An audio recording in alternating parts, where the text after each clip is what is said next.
Com mais de 40 anos de experiência e reconhecimento, o Sicopn qualifica pessoas de todas as idades.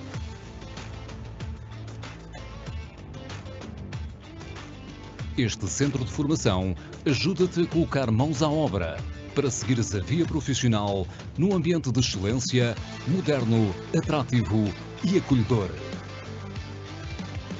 No Sicopn, trabalhamos para que alcances os teus objetivos e sejas um vencedor. Ajudamos-te a ultrapassar os desafios num espaço que te garante a construção de um futuro com bases sólidas.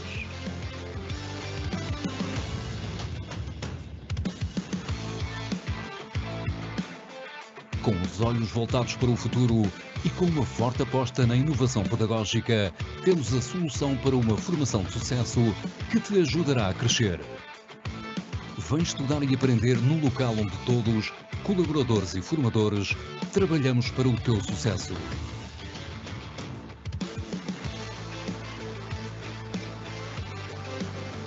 Orientados para as necessidades atuais das empresas, criamos a ponte perfeita para a tua entrada no mercado de trabalho. Estabelecendo parcerias, apoiamos os empresários, os trabalhadores e todos os candidatos às profissões no setor da construção civil e obras públicas. É bom estudar aqui.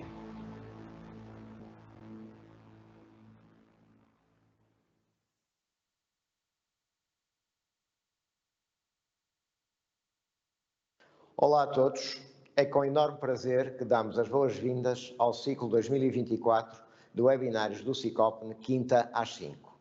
Estamos entusiasmados por dar continuidade a esta iniciativa que tem como objetivo promover a partilha de conhecimentos e experiências na área da construção.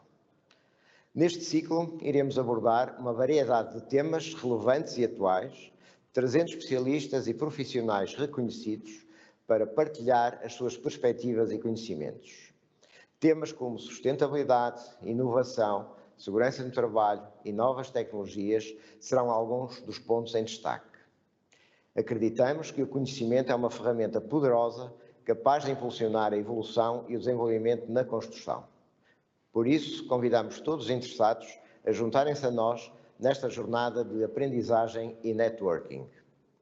Fiquem atentos ao nosso programa para conhecerem todas as sessões e palestrantes. Estamos empenhados em oferecer um programa diversificado e de elevada qualidade que corresponda às vossas expectativas e necessidades. Juntos, vamos ajudar a impulsionar o setor da construção para um futuro mais sustentável e inovador. Até breve.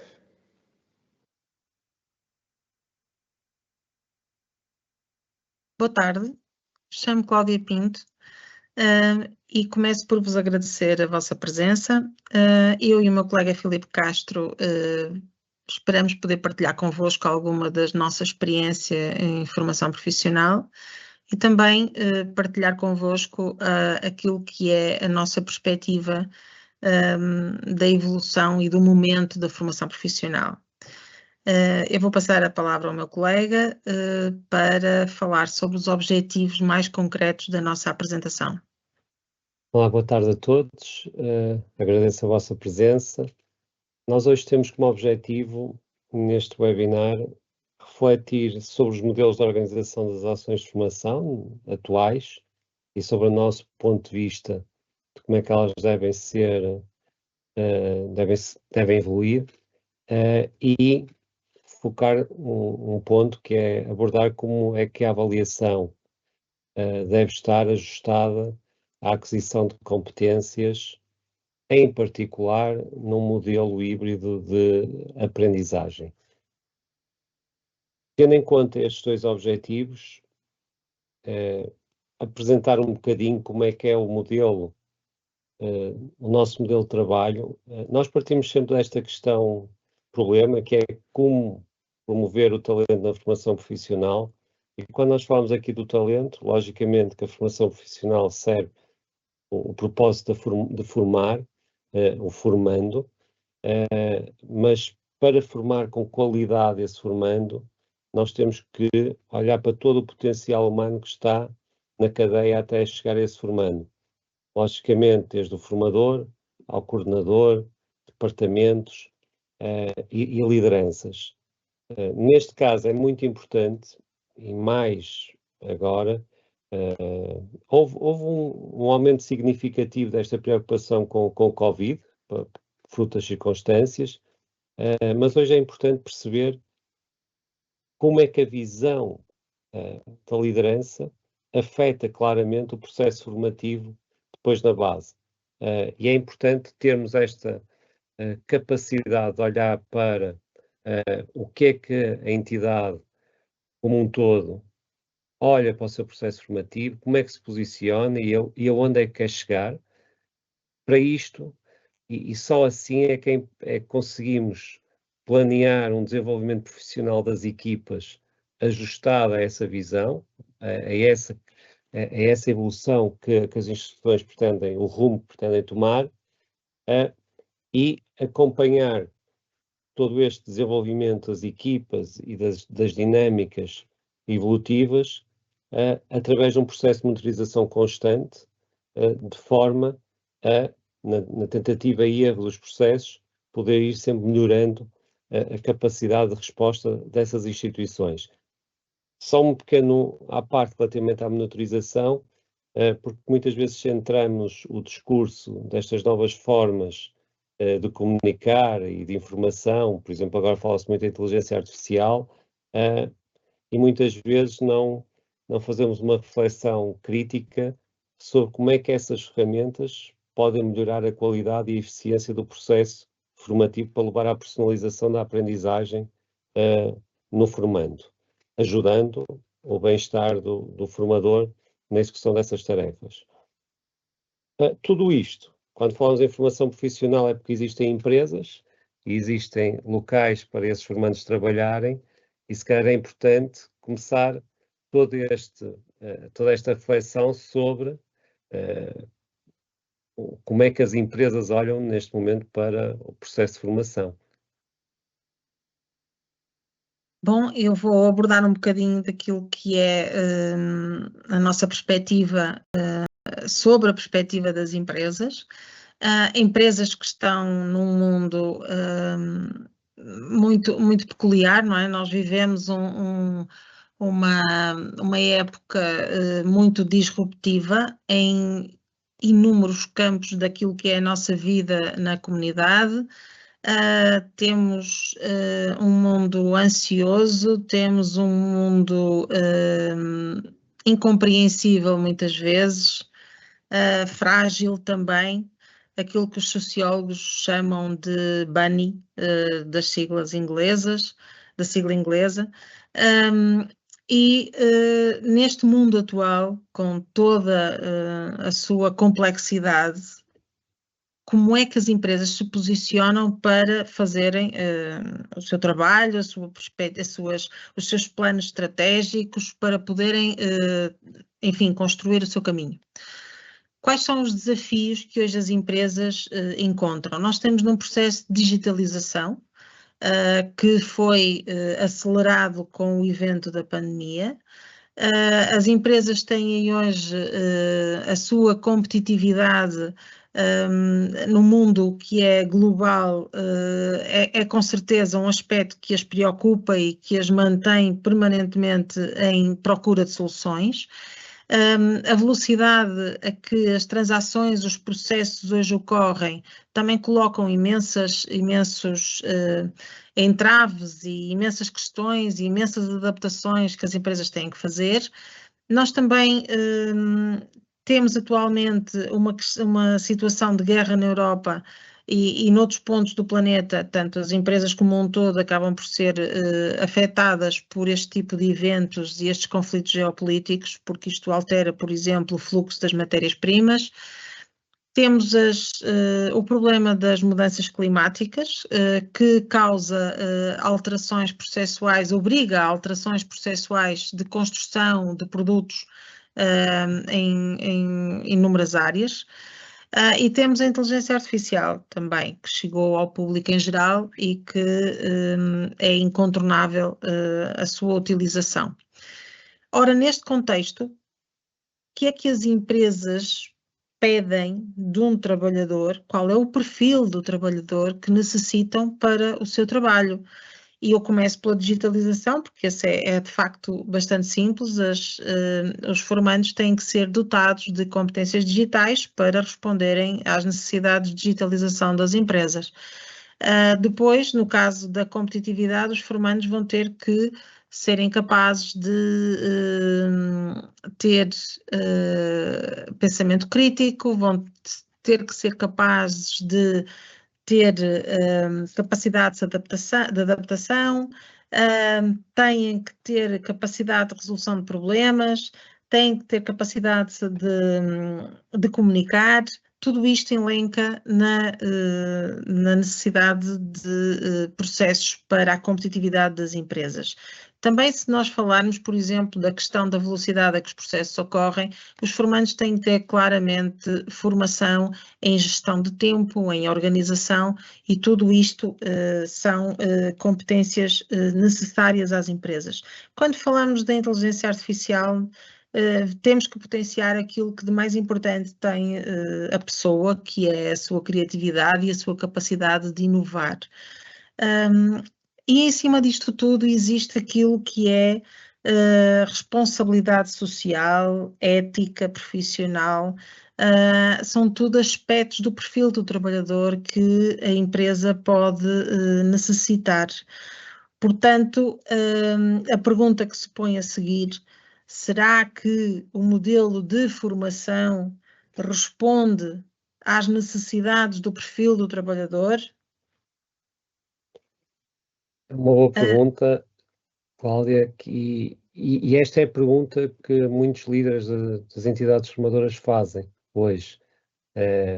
Como a Cláudia elencou ainda agora, há aqui um conjunto de competências cada vez mais necessárias à chamada indústria 5.0. A Cláudia fala muito disso, que é a evolução da indústria 4.0 para a indústria 5.0, em que temos uma indústria agora muito centrada no processo humano, nessas soft skills. Sabemos hoje que o próprio Catálogo Nacional de Qualificações está a sofrer uma remodelação, se calhar também muito para ir de encontro às competências, e hoje o modelo de formação profissional, provavelmente, como estamos a executar, numa ótica muito de unidades de formação de curta duração, em que cada formador dá a sua área, muitas vezes descontextualizado entre áreas, sem ligação entre áreas, provavelmente não é um modelo que estará ajustado à necessidade desse mercado de trabalho. Logicamente que há instituições que já o fazem, que já promovem as competências.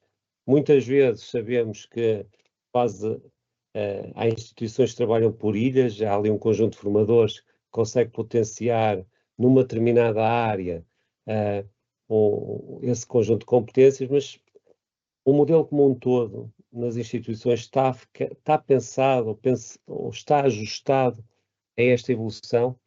Isso é aquilo que deve-nos agora fazer pensar para conseguirmos evoluir neste processo. Isto leva a uma questão: nós só conseguimos evoluir, a velocidade também para os formadores é muito grande. Neste momento, para manter a sua carga de trabalho, saia de uma unidade, entra noutra unidade, não têm tempo. Vamos ser claros, não são pagos para pensar pós-formação, são pagos para executar aquela formação. Por isso é importante, no nosso entender, que as entidades formadoras cada vez mais se capacitem com recursos altamente qualificados. E quando eu digo recursos altamente qualificados, muitas vezes estão dentro das instituições, precisam às vezes só de uma coadjuvação de especialistas para formar equipas de inovação, equipas que pensam o processo formativo e que fazem depois um desenvolvimento profissional em ação, que fazem o acompanhamento das equipas técnico-pedagógicas para redefinir o modelo de ação que se deve ser executado com os formandos. Este acho que é uma coisa que nós defendemos muito, que é não contratar uma formação, por exemplo, em liderança, não, mas estar com os líderes, trabalhar um plano de ação com eles, formar em ação, passar depois para as equipas técnico-pedagógicas, acompanhar as equipas técnico-pedagógicas no terreno, perceber as limitações, muitas vezes, do espaço, perceber muitas vezes as limitações da equipe, colocar formadores de áreas diferentes a trabalhar. Por exemplo, uma coisa que eu penso que aqui o nosso trabalho, meu e da Cláudia, muitas vezes vai para a frente, porque somos de áreas completamente distintas. Ela tem uma visão muito da área técnica, se calhar muito do desenvolvimento curricular da escola, e conseguimos aqui conciliar e fazer um programa de desenvolvimento profissional e curricular ajustado ao perfil, de acordo com as nossas necessidades. Logicamente que aqui isto também entronca em algo que para nós é fundamental. Se nós continuarmos a ir para um espaço formativo para o qual nós fomos formados para ser formadores, se calhar vamos ser muito mais resistentes à mudança. Por isso acho que tem aqui um dos aspectos para mim fundamentais, promotores dessa alteração de paradigma, começa logo nas infraestruturas e nos espaços. Não sei se concordas comigo, Cláudia. Claro que sim, claro que sim. Como estava a dizer o Filipe, de facto, nós temos que estar propensos à criatividade, nós temos que estar capazes de inovar, e isso é fundamental, que o espaço que nos rodeia potencie essa capacidade de criar e de inovar. Portanto, os espaços assumem uma grande importância. Na realidade, eles sempre tiveram muita importância, só não lhes foi dada essa importância. Quando eu e tu estivemos na escola, os espaços formativos eram todos iguais e todos formatados da mesma maneira. Hoje em dia, seja com a formação de que tipo de formação seja com adultos, seja com mais jovens, mas os mais jovens será com certeza mais difícil, no sentido em que eles serão mais sensíveis a esse tipo de espaços que estão, na nossa opinião, já há algum tempo desadequados. Portanto, estamos a falar de ambientes físicos que têm que ser flexíveis. Vocês têm aqui algumas imagens de alguns ambientes em que temos mobiliário com rodízios. A sala é sempre um espaço aberto, um espaço de comunicação, um espaço de adaptação. Portanto, nós podemos em qualquer momento, conforme as atividades, estruturar o nosso espaço de criação à medida daquilo que é a nossa atividade. Estamos a falar de espaços que têm, obviamente, suporte em tecnologia. Não pode ser de outra forma, não é? Nós precisamos da tecnologia para desenvolver processos inovadores de formação também.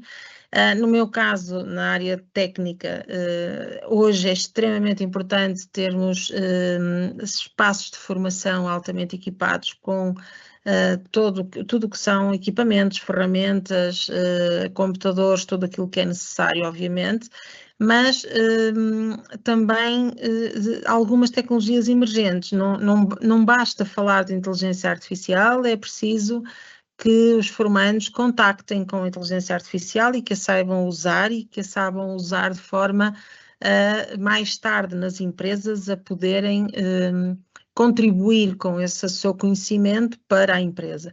Se falarmos de realidade aumentada, é preciso que os formandos contactem com a realidade aumentada. Se falarmos de realidade virtual, é preciso que eles de facto contactem com a realidade virtual. Ora, tudo isto pressupõe uma conectividade, ligação à internet. Portanto, quando nós falamos de ambientes híbridos, nada disto existe se não houver conectividade. Depois, estes espaços têm que ser feitos com um sentido de inclusão, um sentido de acessibilidade.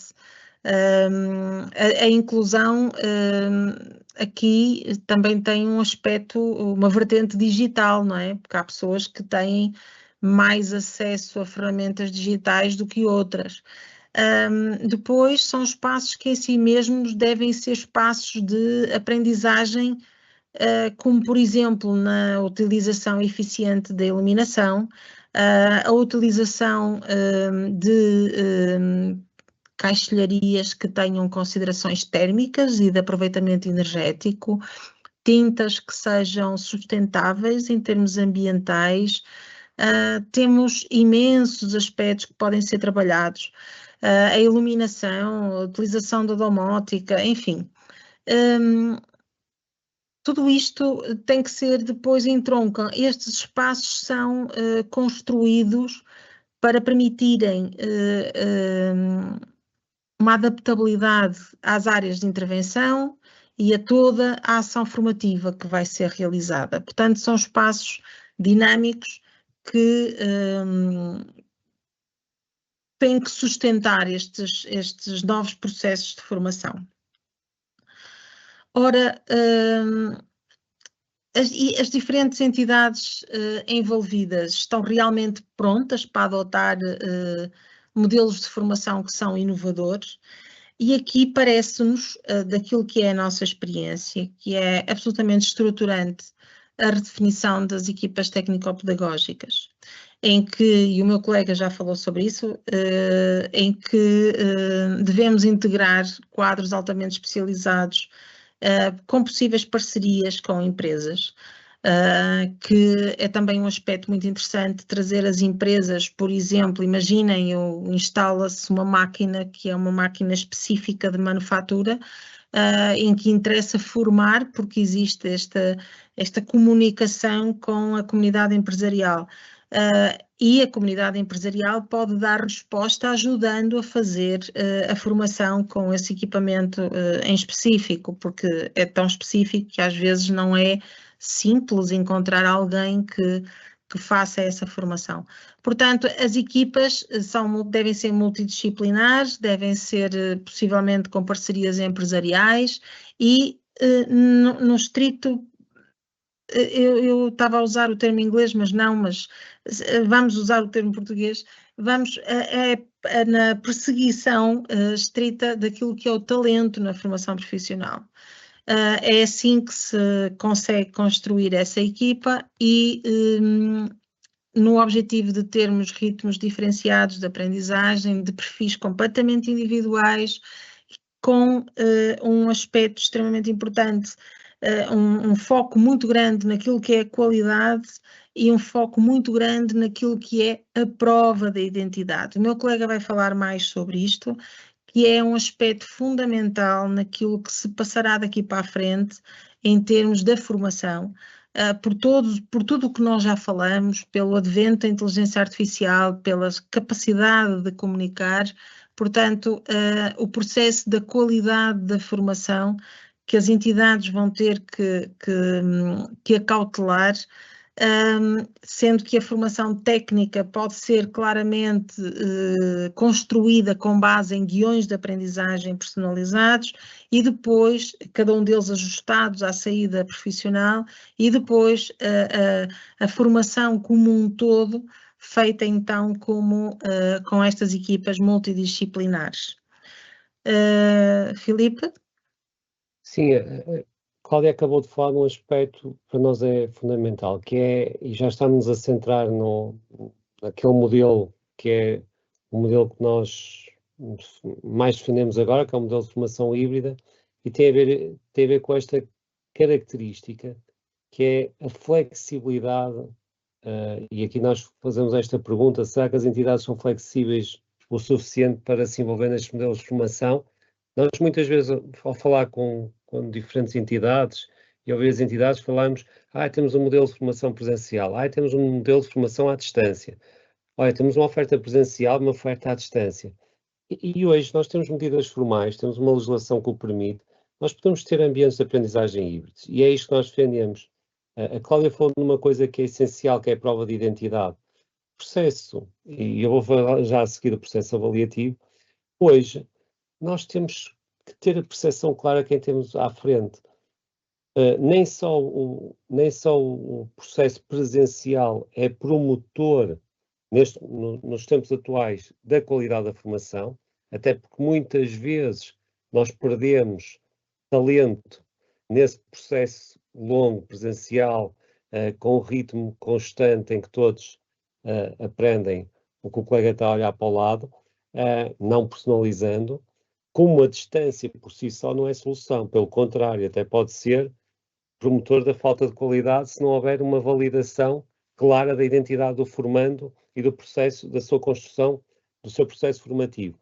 E aqui é que entra o processo de formação híbrido, em que temos um horário, em que temos uma componente presencial, uma componente prática, não normal, à distância, não normalizada. Mas o que é que nós queremos dizer com não normalizada? Cada OC, cada OFCD, de acordo com a sua característica, tem uma taxa de execução presencial ou à distância, e tem muito a ver com aquilo que é promotor da autonomia do formando, que ele é capaz, com a sua autonomia, de, com a informação disponível, fazer a aquisição de determinadas aprendizagens, e depois a componente prática e presencial, e em contacto com o formador, para a validação da identidade da sua aprendizagem e a sua capacidade de comunicar o produto da sua aprendizagem perante os pares. E aqui envolve-se claramente o processo de avaliação. Desconstruir claramente a ideia de o teste, da prova final.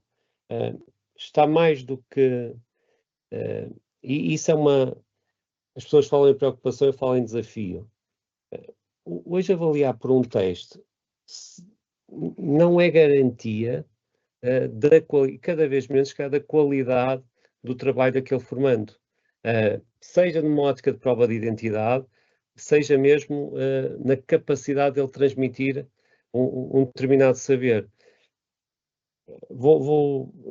Claramente, devemos evoluir, e há mais do que provas disso, para um processo formal, um processo formal de avaliação, contínuo, processual, como a Cláudia disse, com guiões de aprendizagem personalizados ao ritmo de aprendizagem de cada formando, em que eles sabem que têm etapas, e terminando uma etapa são avaliados, e ao longo do percurso, sendo muito claros, o formando está à espera normalmente de um teste no final de uma UFCD para saber a sua nota.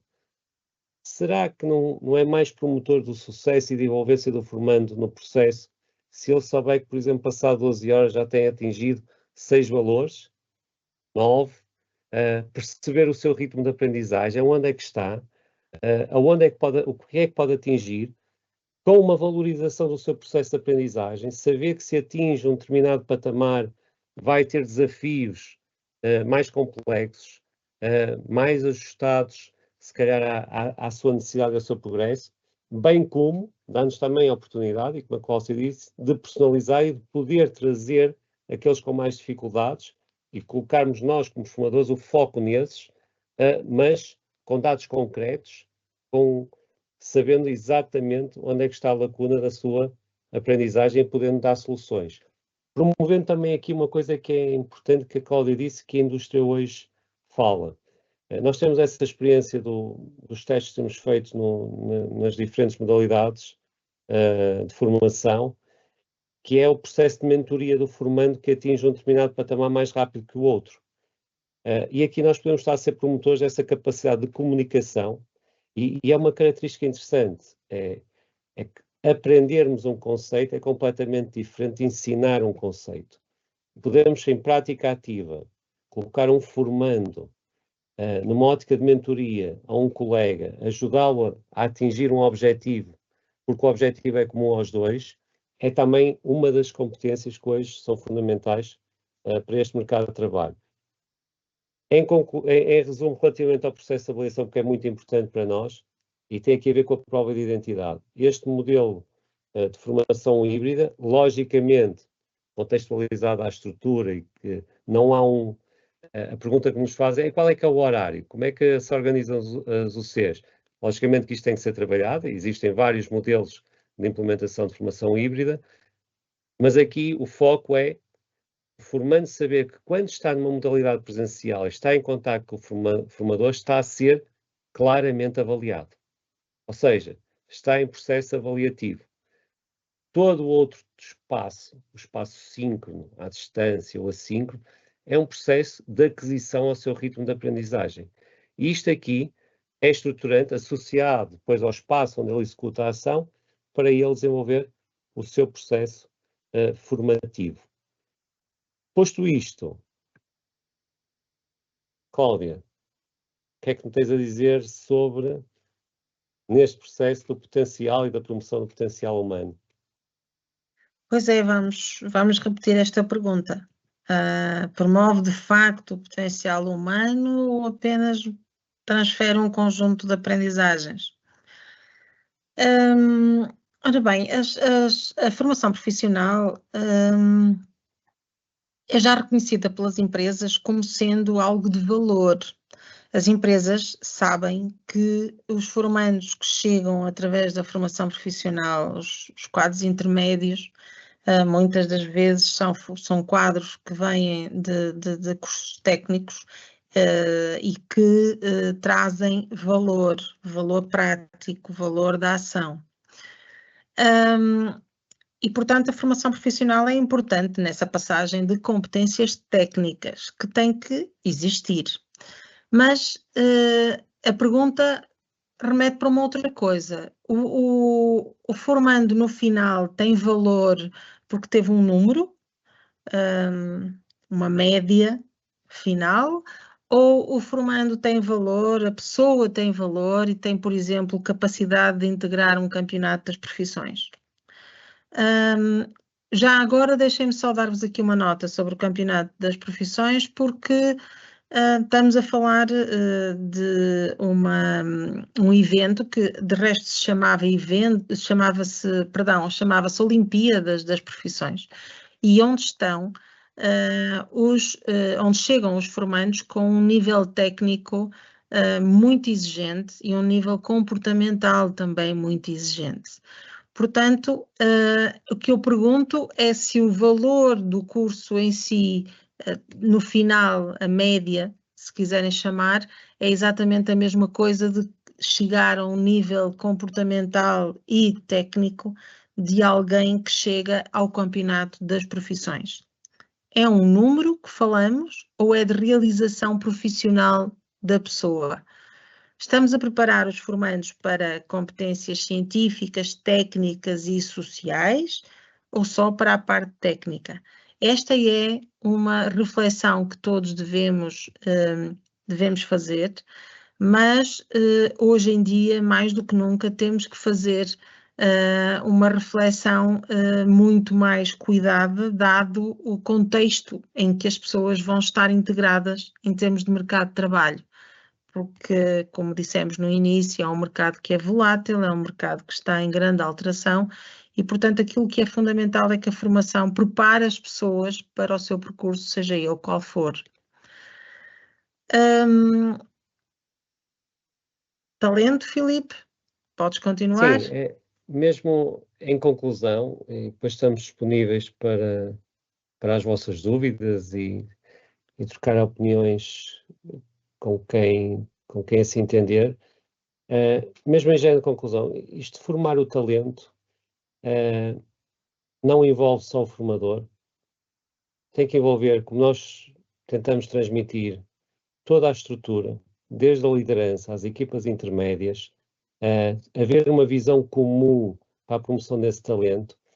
Nós acabamos de assistir, e estou-me a lembrar agora, acabamos de assistir a um campeonato da Europa de futebol que centrou as opiniões durante quase um mês e promoveu-se bem aquele menino espanhol que finalizou os estudos e hoje é campeão da Europa com 17 anos. E muitas vezes nós temos de trazer isto também para como é que se formou aquele talento? É inato, que é, mas também será que ele não teve toda uma equipa por trás, multidisciplinar, que o acompanhou, que o moldou a conseguir atingir este objetivo tão precoce? Será que não vamos ter, se tivermos estas equipas devidamente aliadas, devidamente enquadradas, será que não poderemos também ter esse tipo de talento identificado nas nossas entidades de formação profissional? Porque o que nós estamos a verificar é que esse futebolista, se calhar, há 15 anos atrás, ia atingir a sua capacidade máxima ali aos 28 anos. Depois, se calhar, conseguiu aos 17, porque realmente é um talento inato, mas também e não se fala muitas vezes nisso, porque tem uma equipa altamente especializada em diferentes áreas do saber a trabalhar com ele. E é aqui que nós nos posicionamos, é trabalhar com as instituições, desde a liderança até às equipas técnicas, cada um com a sua área de especialização devidamente consolidada e na promoção deste talento na formação. E isto tudo tem que ser o ponto de partida e o ponto de chegada em qualquer processo de aprendizagem. Diagnosticar, criar condições para podermos ter um processo e conseguirmos fazer a identificação deste talento e, se assim o conseguirmos, fixá-lo em Portugal e fixá-lo nas empresas que rodeiam as entidades formadoras. Cláudia, não sei se... Sim, concordo. Os nossos formandos, todos nós temos talento, temos um talento à partida e temos um talento à chegada, portanto, o que nós esperamos é que a formação profissional adicione talento, não é? Potencie, não é adicione, mas potencie o talento de cada um, não é? E, portanto, eu acho que esse é um processo que nos cabe fazer. Portanto, a todos os que nos ouviram, resta-nos agradecer e disponibilizarmos-nos agora para responder às questões que queiram colocar e até já então. Até já.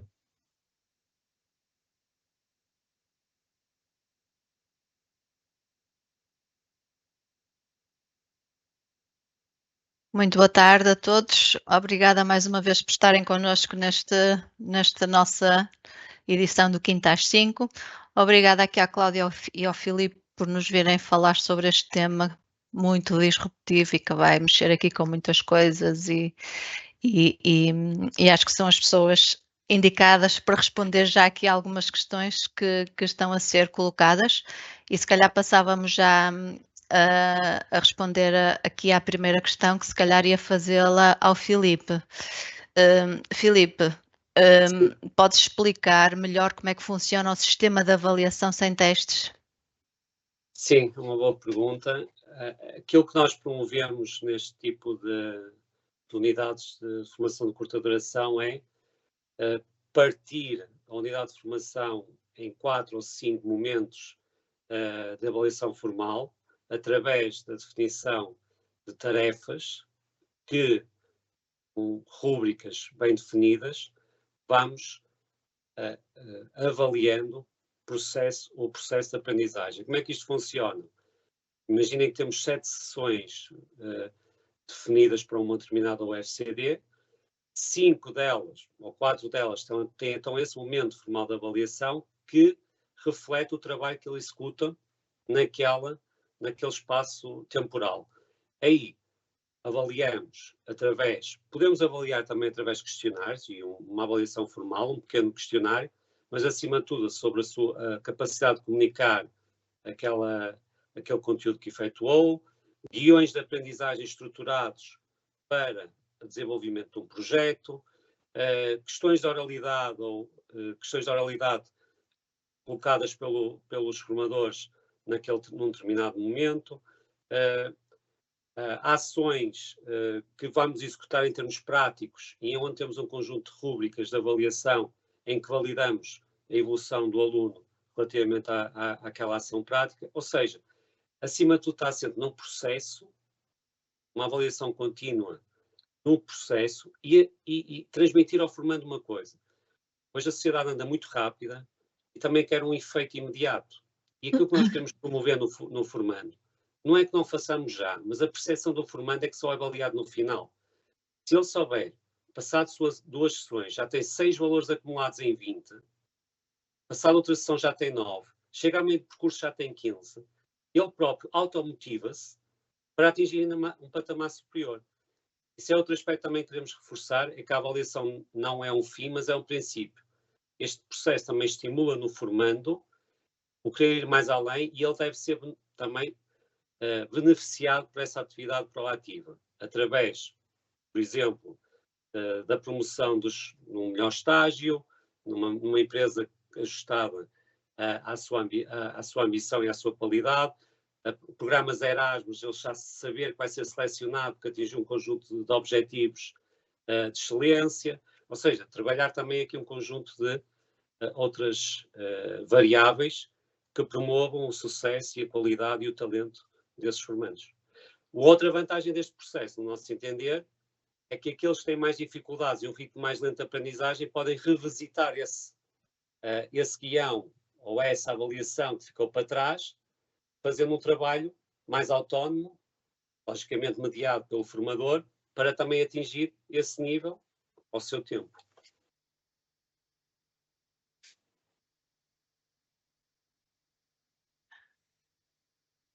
Aqui esta segunda questão, creio que também podes ser tu, Filipe, a responder, mas se acharem que não, também passa-se à Cláudia, mas penso que é para ti, Filipe. Então, conhece algum estudo ou tem dados sobre as diferenças do custo de formação neste modelo comparativamente com os outros? Vou já dizer que não existem estudos ainda. Estamos a falar de um modelo que é disruptivo e ainda está a ser implementado em termos mundiais. Aquilo que nós sabemos, e isso já está mais ou menos assente em algumas orientações, é que promove, relativamente ao formando, diminui o custo, porque até numa ótica de sustentabilidade, porque não se tem que deslocar tantas vezes ao local. Há aqui um custo também, um custo psicológico, um ganho psicológico neste caso, que tem a ver com quando o trabalho assíncrono é focado na aquisição da informação necessária para atingir uma determinada aprendizagem. Quando ele vai ao ato presencial, sabe que está a ser avaliado e que tem uma causa e efeito, vem com uma predisposição diferente para a formação. É este ganho. Relativamente aos custos operacionais das estruturas, eu penso que vamos ter dados em breve. O Sicop penso que vai ser pioneira na ótica da formação híbrida. Logicamente, existindo em determinados ciclos menos carga, menos alunos, os próprios custos de manutenção, tudo isso irá ter um reflexo. Mas, concretamente, para poder apresentar já um estudo, não existe. Mas penso que os ganhos são significativos em termos económicos.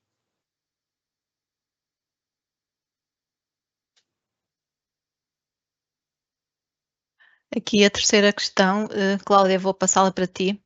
Falou-se de diferentes modelos de formação híbrida. Conseguem especificar melhor?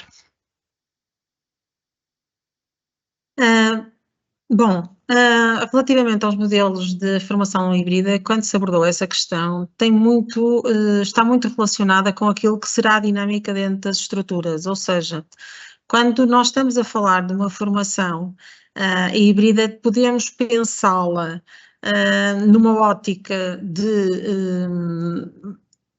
num determinado número de horas online e um determinado número de horas presenciais, mas podemos fazer isto considerando a especificidade de cada unidade, mas podemos fazer isso considerando também a especificidade do período de formação.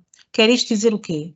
Quer dizer que nós podemos pensar, por exemplo, num modelo de formação em que os formandos estejam à distância com determinadas unidades que são passíveis de estar à distância, cujos conteúdos são passíveis de estar à distância naquele momento, e segunda, terça e quarta, imaginemos, e quinta e sexta, os formandos têm que se deslocar à instituição, onde vão pôr em prática aquilo que foram os conteúdos abordados ao longo dos 3 primeiros dias, vamos supor.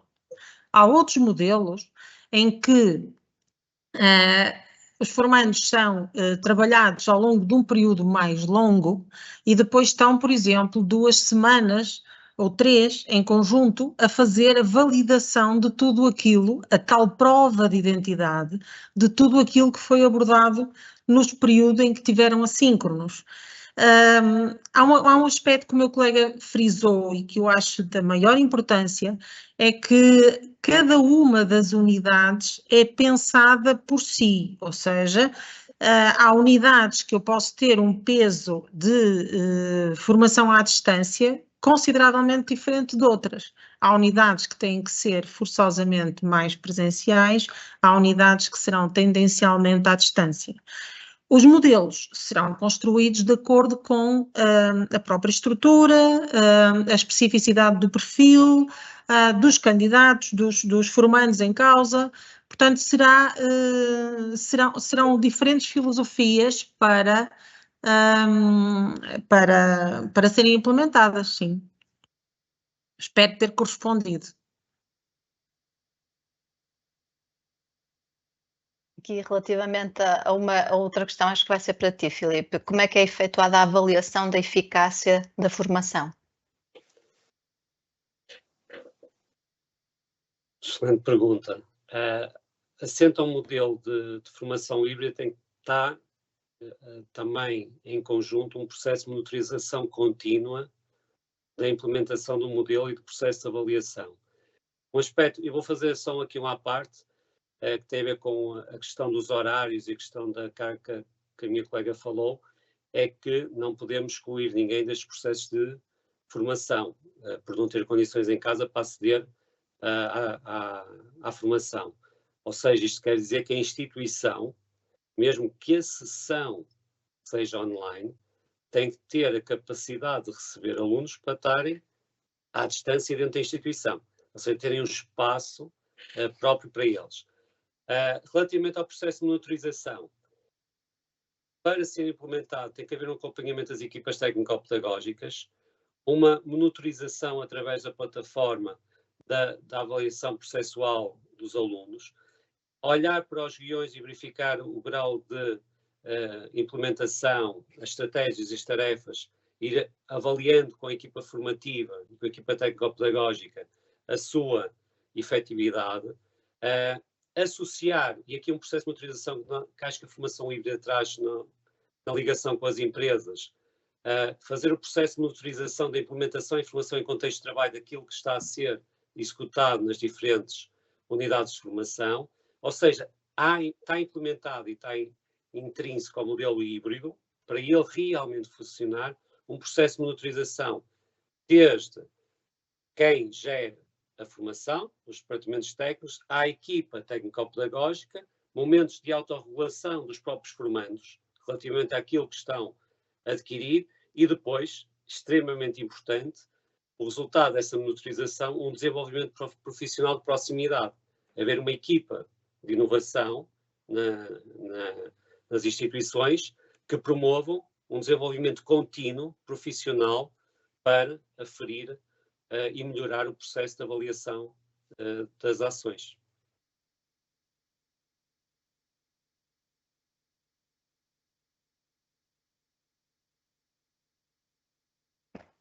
Desliguei aqui. Temos aqui ainda duas questões. Eu acho que vou alterar um bocadinho a ordem, porque eu creio que uma última fala aqui sobre legislação, talvez passe para ti, Filipe, porque sei que, entretanto, se continuarmos, vais ter que sair. Que o Ricardo Castelo Branco pergunta: existem estatísticas que demonstrem qual é o grau de cumprimento da legislação na matéria de formação devido aos trabalhadores no setor empresarial português? Sim, existem diferentes órgãos estatais que têm essa informação. Se ela está atual, talvez não, mas uma das coisas que também nós gostaríamos de trabalhar, como eu digo, isto é tudo muito, nós estamos neste momento a onda está a levantar-se, e uma das coisas que, por exemplo, podemos aproveitar relativamente a estes sistemas de formação híbrida, integrando ferramentas de inteligência artificial e outras, e que nós gostaríamos e que somos apologistas disso, é o acompanhamento do formando pós-formação. Vou falar, por exemplo, alguém que está a tirar nível 4, haver um acompanhamento do formando pós-formação, para até, mais do que a estatística da taxa de execução da formação, a necessidade que esse futuro trabalhador, ou esse trabalhador necessita para continuar o seu processo de formação ao longo da vida. E isto é uma coisa que temos que investir, desde cima até baixo, desde o Estado até às instituições, que é quando alguém termina um determinado percurso, não seja o fim em si, mas seja o princípio de um acompanhamento e de estar atento às necessidades desse formando no futuro. E a outra coisa que eu acho que este modelo pode trazer é a elasticidade das pessoas poderem, a qualquer momento e em qualquer altura, que é muito difícil as instituições agora o fazerem, num regime, por exemplo, meramente presencial, de poderem ter um catálogo de formação sempre aberto para as necessidades que vão ocorrendo. Relativamente a esses dados, os dados que existem são de GEC e de GEST, mas são, neste momento, não creio que tenhamos assim valores que nos façam, por exemplo, não existe nada que eu conheça, não quero dizer que não existe, por exemplo, quem termina um curso de aprendizagem nível 4 e a taxa, por exemplo, passado 2, 3 anos de progressão para um nível 5 ou um ensino superior.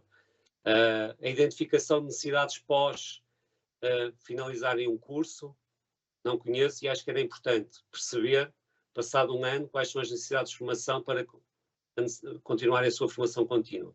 Mas é um caminho que acho que pode e deve ser trabalhado.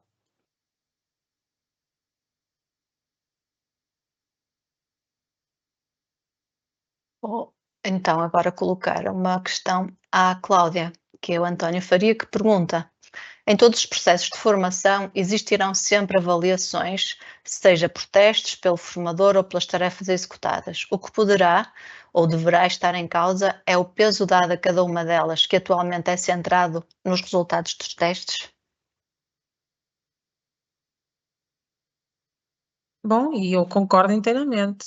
O processo de formação pressupõe uma validação da aquisição das competências.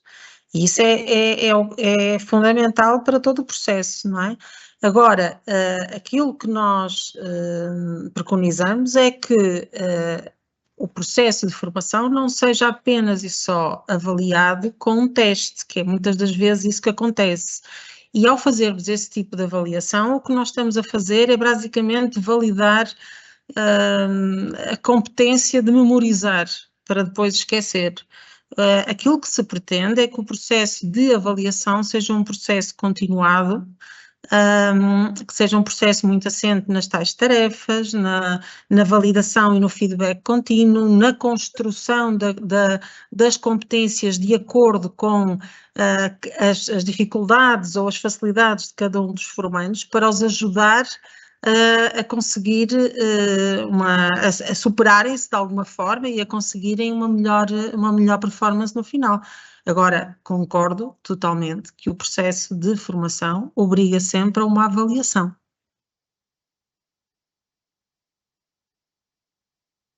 Filipe, acho que ainda te vou colocar aqui uma última questão, que é, se calhar, se algum de ambos tiverem algo a dizer, depois a Cláudia pode acrescentar no final. Que alguém pergunta: a falta de interação social que ocorre naturalmente em ambientes presenciais pode impactar negativamente a experiência de aprendizagem e o desenvolvimento de habilidades interpessoais? Excelente pergunta.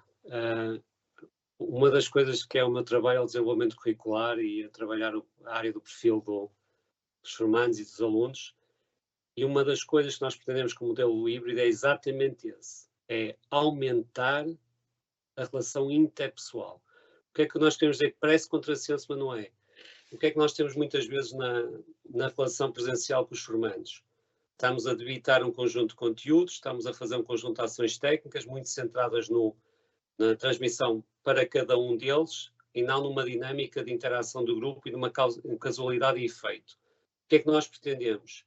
Que haja claramente uma aquisição de conteúdos à distância, de uma forma tendencialmente mais autónoma, autocrítica, mas quando eles estão realmente em presencial, e aqui é a chave, o híbrido pressupõe que eles têm que estar, quando a Cláudia disse, há uma OC que pode ser à distância, pode ser tendencialmente 90% à distância, tem que haver uma prova de identidade presencial, tem que haver uma relação interpessoal na comunicação dos resultados e das suas aprendizagens e competências, e cada vez mais promovermos esse tempo presencial para a relação interpessoal e aquilo que o mercado de trabalho existe esse trabalhador não só em termos técnicos, mas na sua capacidade de comunicar aquilo que vai efetuar nesse mercado de trabalho.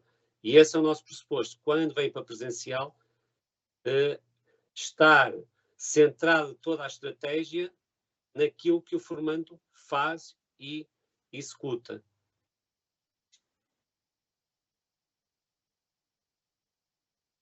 Cláudia, queres acrescentar então algo? Sim, eu gostava só de acrescentar. O Cicopne vai arrancar com um piloto no próximo ano, portanto, em setembro. E isto que o meu colega acabou de dizer está a ser pensado exatamente, e por isso nós não estamos a estruturar, juntamente com a instituição, uma unidade de formação não pode ser totalmente à distância.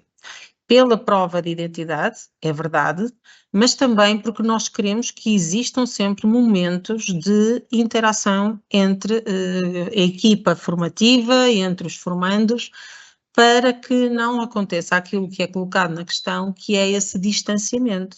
E se nós pretendemos valorizar a comunicação, e neste século a comunicação é extremamente importante, não podemos estar a descurar isto.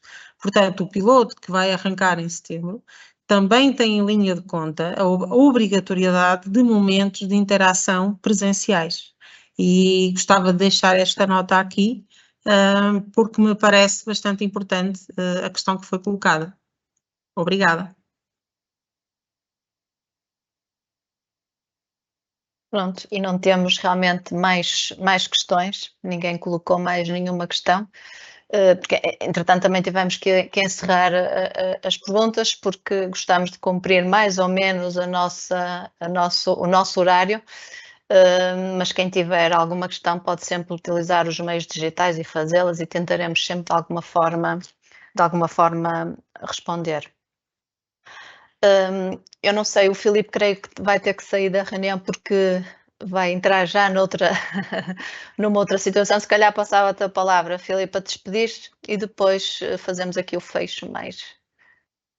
Obrigado, Rita, e principalmente obrigado a todos aqueles que assistiram. Espero que levem algo mais do que tinham às 5 horas na vossa memória, e focar uma questão importante que nós também não focamos. Uma das coisas que é importante é envolver toda a sociedade civil e neste novo processo de aprendizagem, nestas novas abordagens, e fala-se em técnicos altamente especializados, cada vez há menos, mas trazer também pessoas que não estão normalmente na formação, mas que são pontes essenciais no mercado de trabalho, e já começas a pensar isso a nível de Estado, que é capacitar as estruturas e as instituições com uma verba para fazer as co-formações, apoiar os formadores relativamente ao contexto empresarial, e envolver cada vez mais, e estamos cada vez mais ligados em rede, processo formativo, processo empresarial, técnicos especializados, e trazer essas mais-valias para o processo formativo. Só me resta agradecer e desejar a todos aqueles que for o caso umas boas férias em agosto.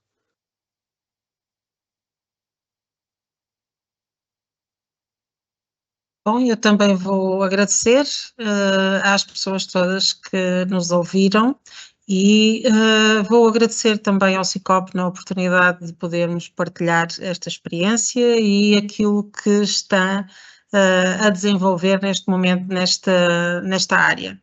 E esperamos poder contar convosco noutras oportunidades e de divulgação deste tipo de práticas, de inovação e de iniciativas. Obrigada a todos e boas férias.